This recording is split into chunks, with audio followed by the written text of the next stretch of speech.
Moi, dès mes, je sais pas, 12 ans, 13 ans, enfin, l'hôtellerie, c'est ce que je voulais faire. Mes parents nous ont toujours intéressés à ce qu'ils faisaient. Donc, même si on était tout petits, voilà, ils nous disaient, bah voilà, alors on va faire une chambre comme ça, là, on va peut-être faire une cabine de massage, un resto.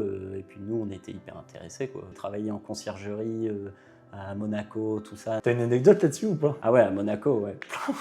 Parler d'une maison de famille, enfin, au moment où tu veux te lancer, dans un endroit nature. Ah bah, toutes les planètes se sont alignées. Puis voilà, on a commencé à gratter quoi, sur un bout de papier, combien de chambres on pourrait faire, ça dégagerait combien de chiffres. C'était une expérience de fou. J'ai adoré, là, en repensant à tout ce qu'on a fait, j'ai adoré la conciergerie et tout ça. J'ai envie de mettre la barre très haute en termes d'accueil, tout ça. Ma vision de la réussite, c'est que les clients qui viennent ici se disent mais c'est dingue ce lieu, mais c'est fou qu'il y ait encore des lieux comme ça, des auberges, tout ça, un peu hors du temps, voilà. Ça c'est vraiment à très court terme.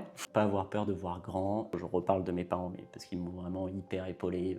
Et puis c'est eux aussi qui m'ont inspiré à faire ce métier. Il faut rester fidèle à ses idées. Je fais un menu unique, je dis pas aux clients ce qu'ils vont manger. On m'a dit non, on peut pas ne pas dire aux clients ce qu'ils vont manger. Je l'ai fait quoi. Et puis on a eu pas mal de dîners déjà faits. Les gens, ils ont vécu un moment de dingue quoi.